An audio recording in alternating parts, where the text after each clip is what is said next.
I didn't want to shout into Milwaukee. Hello, everybody. Hello. Hi. Hi. See some familiar faces. Hello, hello. So if you haven't seen the sign already, we have a special guest who decided to come and watch this Friday the 13th film with you guys. Yay! Yay.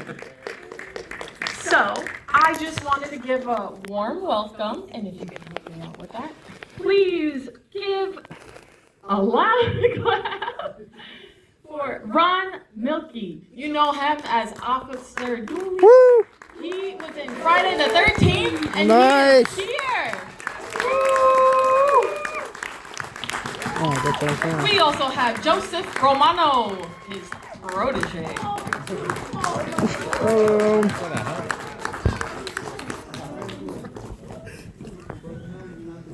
Hi, Hello. I love you guys. Love you too. Yeah, you made it all possible. Most of you probably weren't even born in 1980, am I right? I was born in 2003. But we have international following of Friday the 13th. So it's fun to be out here in, don't tell me, the name of the town is Deer Park. Am I Yep. right? Yep. So, it's what? Not Mount Hope. What is that? Mount Hope, New Jersey, where the film was? We filmed in Blairstown Yeah. and- at the Boy Scout camp. Really? Beside the oil Yeah. truck. Right, in 1979. So I hope you weren't expecting the way I looked then to look the same way now. Okay, Ron. So, this is my assistant. He's wearing the Officer Dorf helmet. Yes, this is a replica Nice. of the movie. Yeah. And he's going to be going around, and if any of you have questions you want to ask me, nothing too personal, he's going to give you the mic, and we'll spend about 5 or 10 minutes answering questions before you see the film. Let's does start that sound? with the question that I have for you. No, Officer. let's start with them, Joe. So raise your, believe me, yeah, he's got a question. Yeah, how many local people were used during the film? How many what? Local actors were used during the film? None. They were all professional actors from New York. There might have been, I'm sorry, there might have been a couple of locals in the diner. You remember the first scene where Robin comes into the diner? Those were local actors, I think. But none of them had any lines. Mhm. So I take it you must all be hardcore Friday the 13th fans, right? Yeah. I played the game. We got quite a good crowd, too. I'm not asking them just that. wondering how I'm long asking it what's took his to shoot favorite the movie. part you were in. I didn't hear the question, Joe. How long Oh, did really? it take to shoot the part I that you meant were like in? what movie did you watch? How long did it take? We just did 2 takes, okay? We moved very quickly because Sean Cunningham wanted to get it, done in time, be on time. The budget was $600,000, which back then was not so cheap. I would say it took 45 minutes to do both my takes. Can we answer my question? Yeah. Tell them the story about the two Jason Voorheeses. What happened? The convention. Okay, for some of you that don't know, there was a terrible battle for years for Friday the 13th 2 as to who was the true Jason. And they both were in it, really. Warrington Gillette and Steve Dash, who was passed on since then. And there was a terrible, terrible battle. And sometimes we'd have seminars where all of us would be on stage, and they would get real nasty with each other. Well, I'm the real Jason, I'm the real Jason. Until Betsy Palmer, who played Pamela Voorhees, said, wait a minute, guys, neither of you are Jason. My son drowned in the lake. Oh, I'm sorry.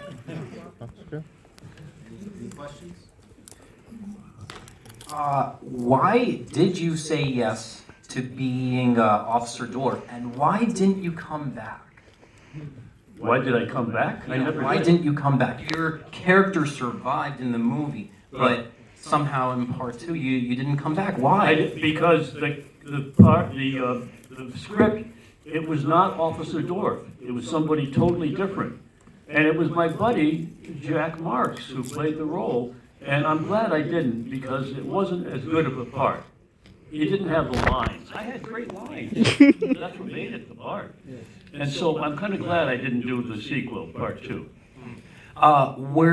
What did you eat during the time of filming? Let me guess. Donuts and coffee. That's an odd question.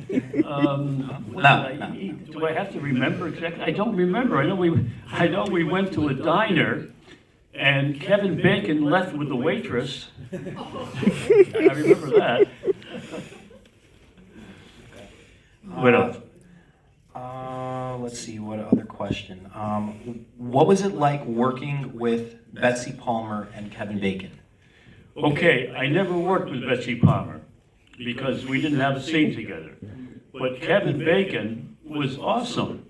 He was probably the coolest actor I've ever worked with. We did a rehearsal, and then we did the first take. And Sean said, "Ron, bring it down a little bit. I'd be horrified to see the first take because I thought I was over the top in the movie." And so we're doing the scene, and all of a sudden, out of nowhere, Kevin Bacon walks over to my motorcycle. Now this, I'm thinking, wait a minute, dude, where are you going? We didn't rehearse this. But it was one of the best moments in my scene because then I went over like, as if to say like, "Hey boy, what are you doing here?" You know? And so that was the genius of Kevin Bacon. Yeah, can you hear me? Yeah. The genius of Sean Cunningham was the ending of the movie where Jason comes out of the lake. The first time I saw that, I jumped out of my seat. I don't think really I've ever been so frightened at one moment in the theater. And I think that is part of what made Friday the 13th such a timeless and universal hit. So That's a very scary scene. So Ron, what happened to the original prop? What happened to the original helmet and the suit? What did you do with that? Well, it's been 45 years, so it probably disintegrated. Maybe they have some questions. Anybody have questions? All right, go up there, Joe. No, I'm answering.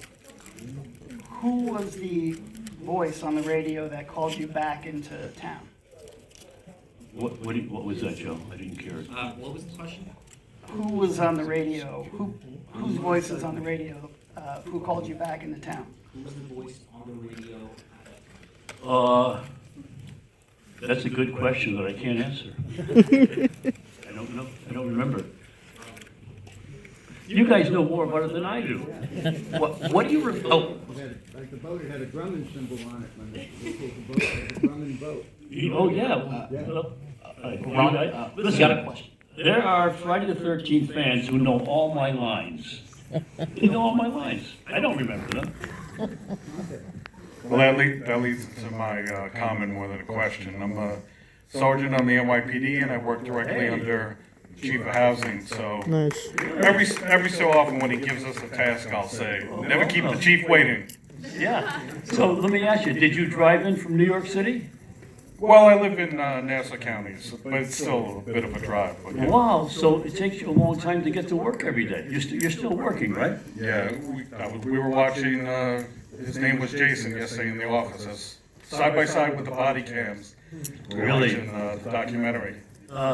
When I do the conventions, I have a lot of fans, people that know me, who are police officers.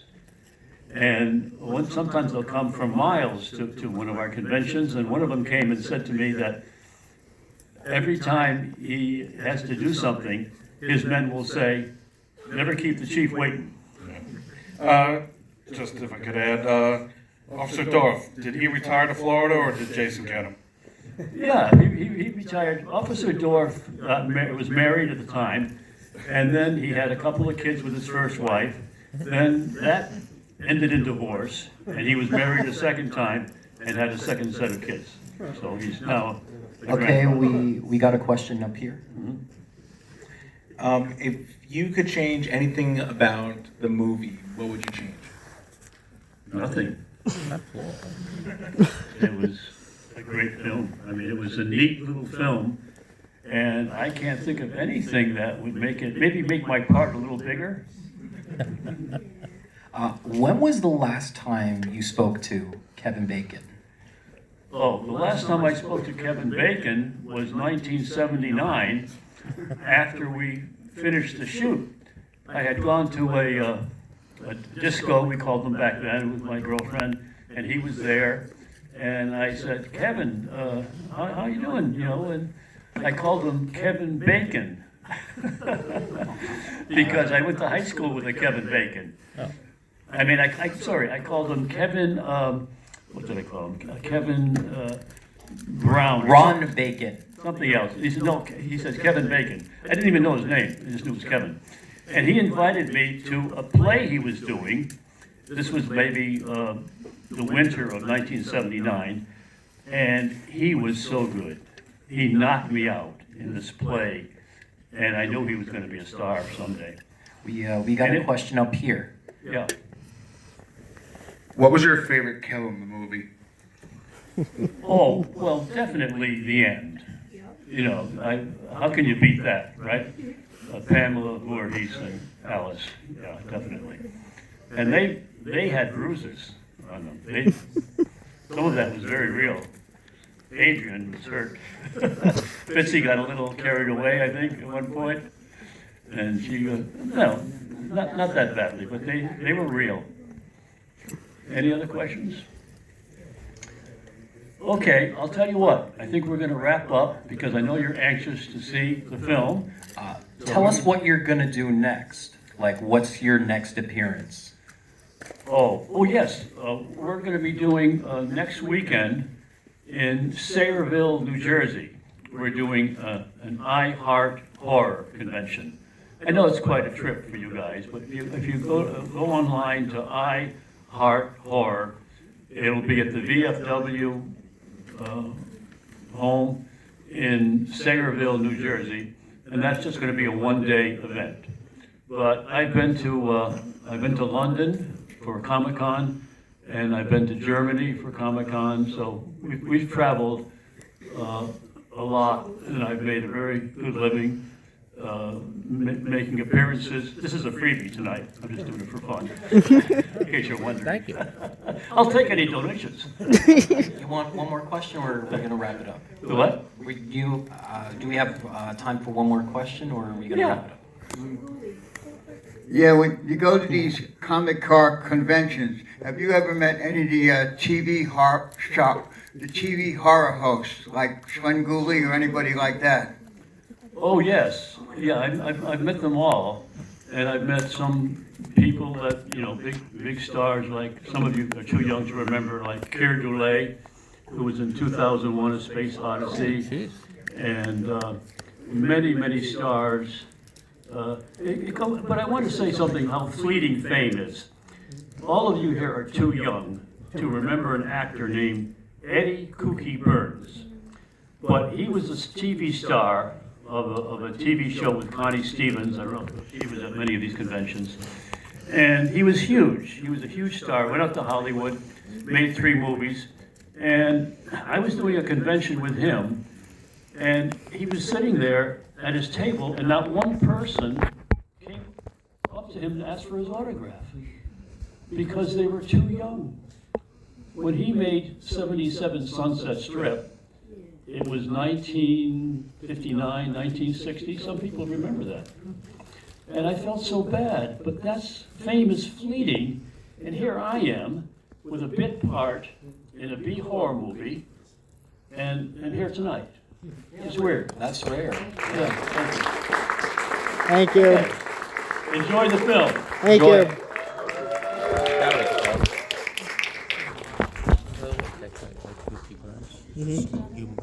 Mhm. You ever see Zachary? Into what? Zachary, he lived in New Jersey. I took Zachary the horror show. He was a horror show host in New York once. Oh, really? Yeah. Yeah. Zachary had a dungeon. He's from Maine. Appreciate it. Thank you for coming.